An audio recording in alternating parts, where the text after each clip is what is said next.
Well, to this point, there's not that much we know, and we'll probably learn more on Tuesday when these three men are expected to appear in court. But they are three young men, all in their 20s.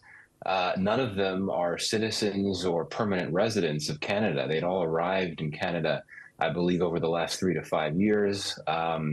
It sounds like they may well have come to Canada on student visas, though there's no indication that they were actually pursuing education, which clearly immediately raises suspicion.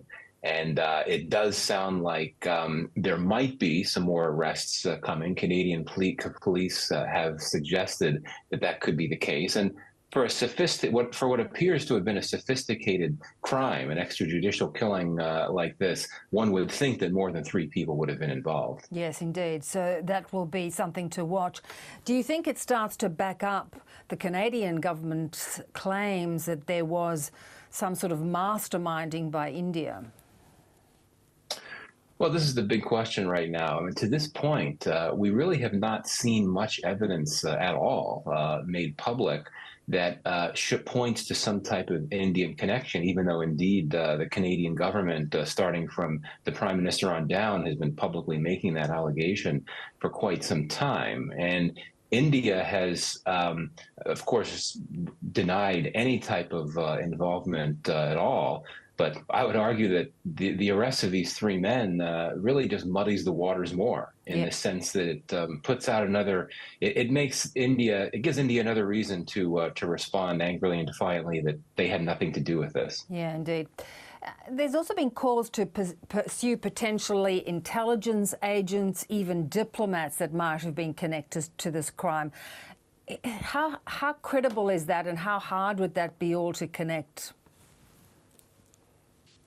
Well, I mean, I think that one of the big discussions here involves around the broader context that, as you know, the U.S. had made an allegation against India that revolved around something similar, an attempted extrajudicial killing. And in the U.S. case, there is a fair amount of detailed allegations that came out of an indictment that was unsealed last year, pointing to some type of Indian government connection.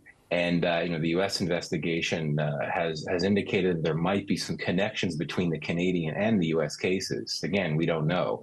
This is all an ongoing investigation. But I do think that one of the key issues in the Canada case will be that of the possibility that these three men that were arrested and perhaps others were involved in organized crime.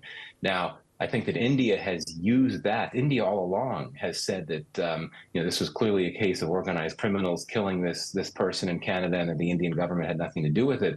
But one of the big questions is, well, even if that's true, could that mean that Indian government, or in particular the Indian intelligence agencies, could have been working with organized criminals? Again, we don't know, but this is something that I think that many analysts think could be the case. So we can't rule anything out at this point. And it's interesting that Canada has not backed off. Officials there have not backed off from their original claims, have they? No, not at all.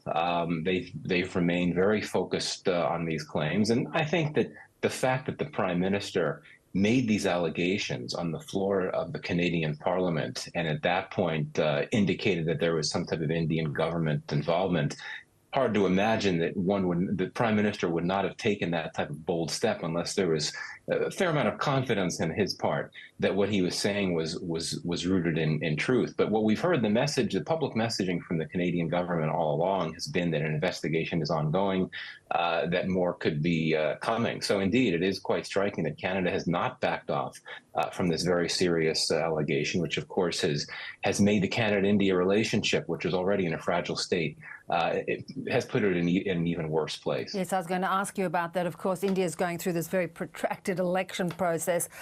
Where do things stand, and how might they get back on track? Well, it's going to be tough. I would argue that this crisis involving this extrajudicial killing has really done a number on a relationship that had been vulnerable even in the best of times. And if you look at the nature of the Canada-India relationship, it really revolves to a great degree around people-to-people relations. Large numbers of Indian students have been in Canada for many years, and if indeed these three arrested men had come to Canada on student visas that never went to school, I think that's going to make Canada think twice about how careful it is about this notion of Indian students coming to Canada.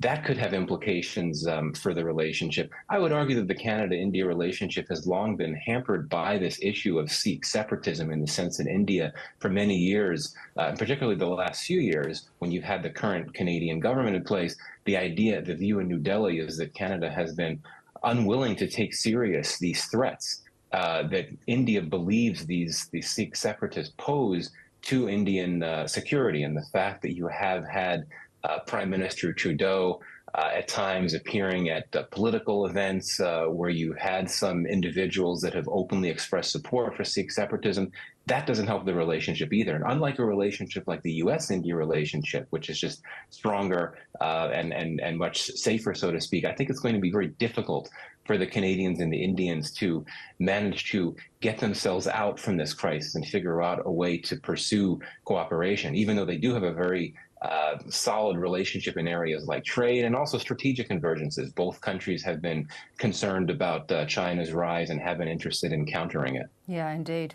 One to watch. We'll see how it unfolds. Great to have you on, Michael. Thanks so much. Thank you.